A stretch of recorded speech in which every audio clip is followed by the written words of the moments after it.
What's up, guys? It's Cordless, and how's your day going, guys? I'm doing pretty cool.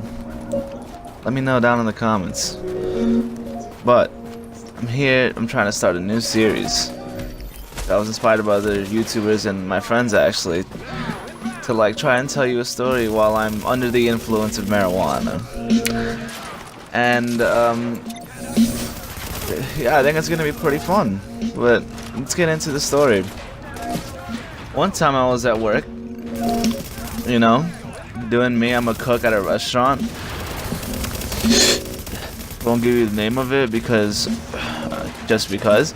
But a new guy started. His name is Winston, and my boy Mac and me were trying to smoke because we had a really stressful day at work. We had 101 different things to do for that day. And I don't know if you guys can hear me, but I'm still smoking right now. But yeah, we had a pretty stressful day. And we went out. Fuck, bro. Alright, I'm gonna just retell the story. My boy, a new guy, Winston, joined, and my boy Mac and me wanted to Skype because we had a stressful day. Yada yada yada, all that bullshit. So we hit up 101 different people, but for some reason, all of my plugs and all of his plugs, which is basically like one other guy, weren't in the state for some reason, or they just were dry. And by dry, I mean they didn't have any weed on them. So what we had to do is rely on the other guy, Winston, because he said he might have somebody else. But we were like, fuck it, we want to get smacked, we want to take the chance. And for real stoners, you know the struggle of that, man. You know the fuck it, we'll take this chance to get some bud thing. Shout out to you. But yeah, his guy like took forever to reply, man. I think we get out of work late. We get out at 11, and this guy was hitting up somebody at 12. Waited at the train station for like 20 minutes because we wanted to wait for a response and we didn't want him to lose service. But nothing ended up happening with that guy. But he gave us an idea. He was like, "Hey guys, I know this place that sells THC cartridges, the wax pens for you guys who don't know, and for a vape." So we were like, I bet it's 35, I think he said it was, and that's a pretty good price. That's about the price of an eighth, you know, depending on who you cop from. So we were like, alright, whatever, we were gonna smoke an eighth regardless. So we go to the place. By the way, it's a journey. We get there around like 2 or something like that. And he keeps like saying, "Oh, we're close, we're close, we're close, we're close." And you know how that's some people who do that, it's mad annoying because you're walking mad far and then they keep saying, "Oh, we're almost there," for like fucking 20 minutes straight. And that's what this kid was doing. He was telling me and Mac we're getting closer. And it was fine and all. Because remember, we just want to get high. But as soon as we got there, man, this is in Bushwick in Brooklyn, for those of you who don't know, where we went. And for those of you who don't know, that's like a real, I wouldn't say dangerous place, but it's like a slightly not safe place, if that's what I could call it. Yeah, I'll call it that. It's kind of like the ghetto, you know? So we end up there, and smoke shop closed. I know.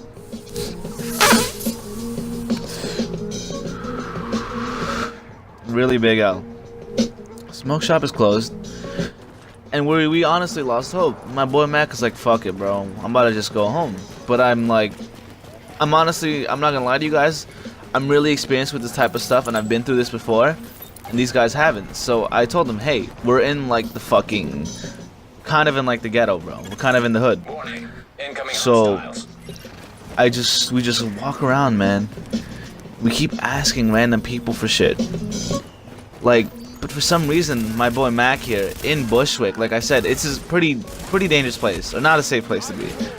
Asks like the most, I guess you can call him, civil person he sees. Guys wearing a suit, chilling with his girl, all that stuff. And he decides to ask him, fuck that guy, bro, because he didn't have any. But I had to take control. because these guys clearly didn't know what they were doing. So your boy asked like 4 different guys, I think. First guy was like, nah bro, I'm sorry. So it was you know, he was cool about it. He didn't like just dub my shit saying like, yo, what the fuck, and just keep walking and whatever. Oh my god, shit's hitting me hard, guys. But yeah. And then asked another guy who was like, yeah dude, I got. And he said, my boy is across the street sleeping, he has that, I'll go get him for you guys. So at this point, the 3 of us were hyped. We were like, yeah dude, we're about to get some marijuana, man. We're about to get high. And the guy pulls up, man. His boy, I feel like, was off the Zans. He was a freaking zombie, dude. And he was like, bro, to his boy, he was like, bro, I don't got that right now. Like in a really slumpy way, you know? Like I said, he's off the Zan. If you don't know what someone off the Zan is like, it's like basically they're like half dead. They look like a fucking zombie on the spot. But yeah. And we were disappointed because, you know, the guy's like, yeah, I got you. So what we decided to do is wait in a corner and wait for people to walk by. Again, like I said, I was taking lead, so I had to pick and choose who I was asking. No one was, you know, packing anything until one guy I saw randomly chilling at a doorway with. I decided, hey, I'm gonna go ask him. And the reason I asked him, because his pants are so fucking low, like up to his thighs, and his shirt, man, was like covering what his pants wasn't. So I don't want to stereotype, and no, he wasn't black, for you guys like that are thinking I'm some sort of piece of shit racist or something. Damn, I shouldn't have said something like that, because now it's just gonna be whatever. But yeah, I asked him because he looked, I didn't like, he looked like that. I didn't want to stereotype, but you know, you just assume, pick and choose. And he did have, unfortunately for us, he only had a gram left, which is $10, which is about a dime, which is a dime actually. Damn, man, I'm really out of it. It's a dime, and we had to settle for that for 3 heads. So we took the thing. We waited for the bus to get back to my boy Max crib so we could smoke. But we got on the wrong side, and we took the bus going in the. We didn't take the bus. We waited for the bus going in the opposite direction. Meanwhile, I seen 2 buses on the opposite side pass. At this point, we got tight. We fucking shit. I'm losing my train of thought, man. We go, and we take an Uber instead because we got tired at that point. Man, this gram was phenomenal, let me tell you. Dude, our guy Winston took a few hits, he was faded out of his mind. Freaking Mac faded out of his mind. Me faded out of my mind. Off a gram, man. Again, that's a dime, man. That's $10 worth of weed. And, you know, it was great and all. Yeah, the story has a happy ending. That's our ending for me and Mac. But the ending for Winston, our 3rd guy, is an L, man. He had to take the train back like another hour and a half freaking ride. Because we live in Bensonhurst. He lives in Bushwick.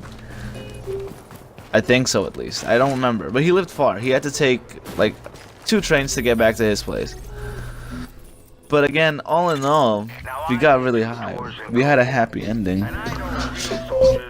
And, you know, yeah. I don't know what else to say. Happy ending. Everyone's happy. Weed makes me happy. Weed makes everyone happy. I'm just trying to talk, man. But yeah, thanks for listening to my story, guys. I hope it sounds good. Because, like, again, I said I'm really fucking hell. You tell them from me that they can't be driving these citizens. My mom just called me. Sheesh. But anyways, thanks for watching the video, guys. I really appreciate y'all. And I guess I'm out. I'll see you guys in the next story. Hopefully you'll like this, and hopefully I'll keep doing it. But again, see you in the next one, guys.